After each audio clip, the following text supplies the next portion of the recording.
네, 여러분 안녕하세요. 네, 한정석입니다. 자, 오늘은 제가 팟캐스트로 진행을 좀 하겠습니다. 자, 오늘 그 유승민 의원이 뭐 또 한마디를 했네요. 오늘 국민의힘에서 그 친윤 단체 뭐 최대 개파 모임이 있었나 봐요. 70 몇 명이 모였다고 그러는데 뭐 115명 중에 70 몇 명이 모였으니까 뭐 한 70% 되는 거 같죠? 자, 그런데 유승민 의원이 이제 그 친윤 개파 이제 모임에 대해서 이제 뭐 상당히 불쾌한 기색을 내보이면서 이런 얘기를 했어요. 정치를 하려면 정치 철학이 있어야 되는 거 아니냐. 윤석열 한동훈에게 무슨 정치 철학이 있느냐. 이제 이런 얘기를 했습니다. 그래서 제가 유승민 의원의 정치 철학은 뭔가 제가 좀 여러분께 말씀을 좀 드리려고 그래요. 자, 우리 유승민 의원 뭐 상당히 괜찮은 사람이에요. 가만히 보면. 안보관 튼튼하죠. 거기다가 경제 전문가죠. KDI 출신 아닙니까? 그 2015년이었던가요? 그 4월 8일. 네. 아직도 기억이 나네. 그 교섭단체 그 대표 연설을 할 때 유승민 의원이 박근혜 대통령을 들이다 깠어요. 뭐라고 깠냐면은 아니 세금 없는 증세 없는 복지가 어떻게 가능하냐. 그래서 정부의 세금 부족을 인정해야 된다. 그러니까 고세금 고복지냐 중세금 중복지냐 저세금 저복지냐만 있을 뿐이다. 이렇게 얘기를 했어요. 상당히 그 용기 있는 발언이었습니다. 그 다음에 이어서 뭐라고 그랬냐면 창조경제는 경제성장 해법이 아니다. 이렇게 얘기를 또 했어요. 그것도 아주 시원한 일가였죠.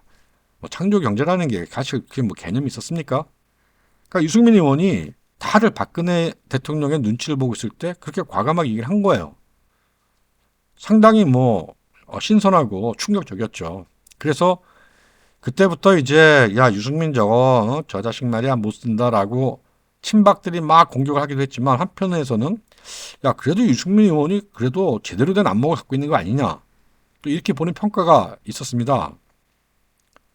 자 그런데 제가 유승민 의원에 대해서 어이가 없었던 것은 그러면 유승민 자신의 대안이 뭐였냐.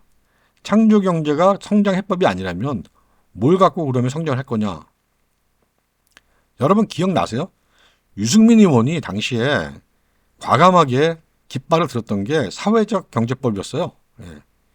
사회적 시장 경제법이었죠. 처음에는. 이 법안을 갖다가 발의하겠다고 깃발을 들면서 사회적 경제, 시장 경제 여기에 전도사가 됐습니다. 그래갖고 민주당으로부터도 뭐 상당히 호평을 받고 뭐 이랬었어요. 그런데 정작 당시 그 새누리당이었던가요? 그 의원들은 그게 뭔지도 모르고 있더라고요.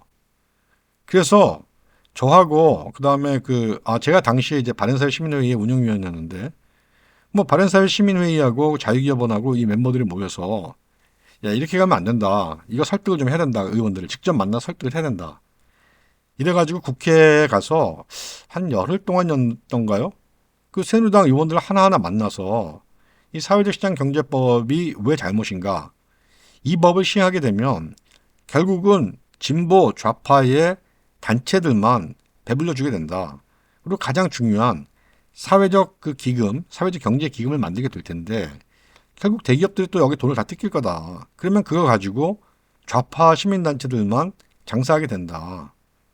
이렇게 설명을 쭉 드렸더니 그때 새누리당 의원들이 다 깜짝 놀라는 거예요. 아니 사회적 경제법이라는 게 이런 거였어? 그런데 이런 걸 유승민 의원이 주도를 한다고? 이래가지고 난리가 났죠. 심재철 의원이 이제 그걸 보고 경로를 해가지고 의원총회를 소집을 해가지고 심재철 의원이 막 과감하게 거기서 유승민 의원을 비판을 했습니다. 그래 그 다음에 이제 저희가 유승민 의원을 만나서 의원실을 찾아갔어요. 마지막 설득을 하려고. 그랬더니 거기서 이제 유승민 의원하고 도시락을 먹고 유승민 의원이 잠깐 자리를 이제 비웠는데 일 때문에 그때 이제 저희가 쭉 설명을 드렸고 유승민 의원이 그때 과감하게 알겠다. 그럼 나 이 법 접는다 하고 접었어요. 그 한편으로는 또 야 유승민 의원이 생각보다 쿨하다 또 이런 생각도 하게 됐죠. 그 다음에 제가 한번 생각해봤어요. 아니 그 유승민 의원이 그 경제를 잘 아는 사람이 왜 그러면 갑자기 창조 경제가 아니라 사회적 경제, 시장 경제 나중에 시장도 뺐습니다. 사회적 경제법이라고 이걸 왜 들고 나왔냐? 곰곰이 분석을 해보니까 유승민 대통령이 이제 용꿈을 꾸기 시작했던 것 같아요. 예, 자기도 이제 대권을 바라보는. 이제 그런데 그러다 보니까 이제 뭐 본인이 대구 대구 아닙니까? 지역구가. 그러니까 보수표는 이미 다 잡아놓은 거니까 결국 이제 중도와 그다음에 진보 세력으로부터 좀 인기를 얻어야 되겠다. 이런 판단을 한 것 같아요. 그래서 민주당 쪽에서 그 작업을 사회적 경제법 작업을 하던 그 시민단체 사회적 협동조합 이 사람들이 유승민 의원을 꼬셨던 겁니다. 그래갖고 유승민 의원이 깃발을 든 거예요. 그런 거 보면 유승민 의원의 한편은 굉장히 나이브하다는 생각이 들어요. 그러니까 본인이 정치 철학 얘기를 하는데 정작 본인의 정치 철학은 제가 볼 때는 현실주의 입장인데 상당히 기회주의적입니다. 제가 볼 때는. 예? 뭐 말로는 온갖 그 저걸 다 하는데 막상 행동하는 거 보면 대단히 기회주의적이에요. 유승민 의원이. 그래서 사실 윤석열 대통령이 되게 싫어하는 겁니다. 유승민 의원의 정치 철학, 안보관, 시장 경제 이거를 윤석열 대통령이 싫어할 리가 있겠어요? 근데 가만히 보니까 유승민 의원이 하는 행태가 말 다르고 행동 다르고 겉 다르고 속 다르다라는 거죠. 윤석열 대통령이 그런 걸 굉장히 싫어하지 않습니까? 유승민 의원이 탄핵 때도 그랬어요. 아니 본인이 탄핵을 그렇게 주장하고 거기에 가담하고 해서 반 박근혜 세력을 만들었을 때 그러면 탄핵이 헌재에서 인용되어서 그러면 자신들이 정당함을 입증이 되었다면 그걸 가지고 설득을 해야죠.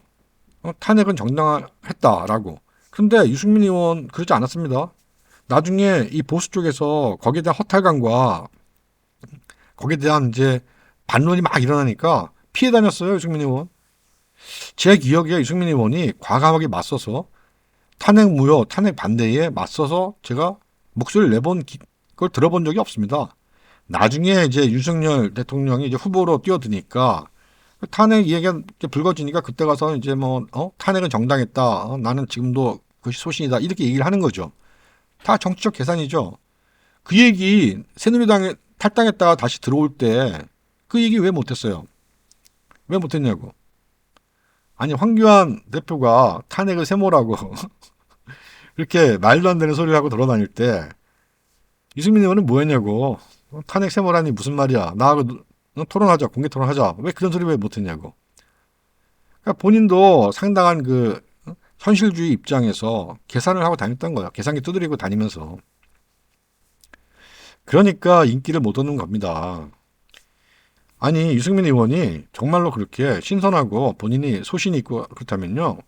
그 대구 거기 참선하셨잖아요. 거기서 박근혜가 밀어줘서. 그거 버리고 수도권에 한번 출마해 보세요. 수도권에 나와서 거기서 사회적 경제 주창하면서 한번 해보시라고요. 수도권에서. 과연 유승민 의원이 당선될 수 있는지.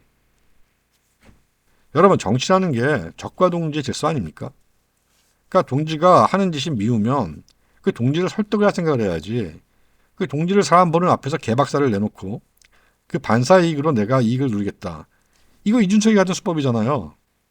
그러니까 유승민 의원에 대해서 그 늙은 이준석이라는 얘기가 나오는 겁니다. 그러니까 유승민 의원은 자신을 좀 돌아보셔야 돼요.